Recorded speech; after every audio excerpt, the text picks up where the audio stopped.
যারা ইলেকট্রিক্যাল সেক্টরে জব করতে চান তারা অবশ্যই এই প্রশ্নগুলোর অ্যান্সার জানতে হবে। চলুন শুরু করা যাক। আজ আমরা জানব ওহমের সূত্র বা ওহমস ল। তো ওহমস ল 1826 সালে জার্মান বিজ্ঞানী George Simon ohm current, voltage এবং রেজিস্ট্যান্সের মধ্যে একটি সম্পর্ক নির্ণয় করে। এই সম্পর্কর ওহমসের সূত্র নামে পরিচিত।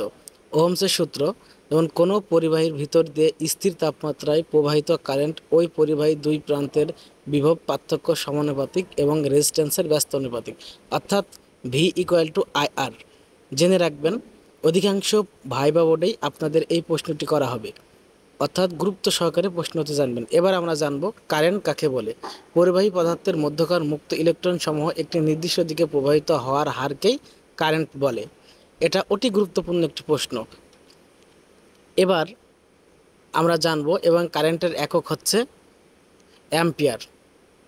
এবং কারেন্ট কত প্রকার কী কী, এবং কারেন্টকে সাধারণত দুই ভাগে ভাগ করা যায়, একটা অল্টারনেটিভ কারেন্ট এবং একটি হচ্ছে ডাইরেক্ট কারেন্ট।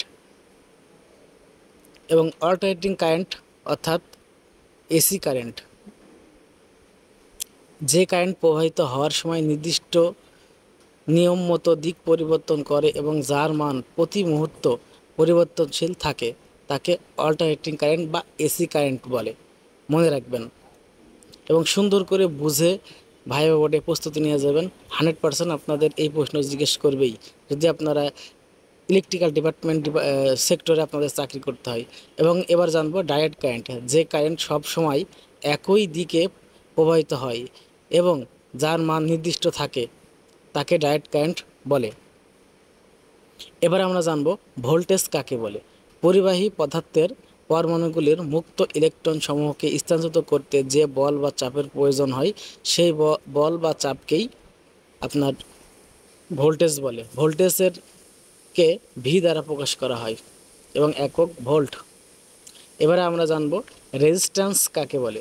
পরিবাহী পদার্থের মধ্য দিয়ে কারেন্ট প্রবাহিত হওয়ার সময় পরিবাহী পদার্থের যে বৈশিষ্ট্য বা ধর্মের কারণে উহা বাধাগ্রস্ত হয়, এই ধর্মকে রেজিস্ট্যান্স বলে। রেজিস্ট্যান্সের প্রতীক আর এবং এর একক ওহম। মনে রাখবেন, একক ওহম। এবার আমরা জানব হাউস ওয়ারিং কাকে বলে। হাউস ওয়ারিং কত প্রকার কী কী দেখুন।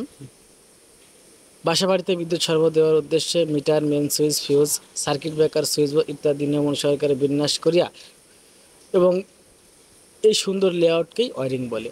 হাউস ওয়ারিং প্রধানত 5 প্রকার। দেখুন, ক্লিট ওয়ারিং, ব্যাটেন বা চ্যানেল ওয়ারিং, খুব সুন্দরভাবে বুঝে বুঝে পড়বেন। এবং 3 নম্বর কেসিং ওয়ারিং, 4 নম্বর কন্ডুইট ওয়ারিং। এই কন্ডুইট ওয়ারিং আবার দুই ধরনের হয়ে থাকে, যেমন সারফেস কন্ডুইট ওয়ারিং এবং কনসিল্ড কন্ডুইট ওয়ারিং।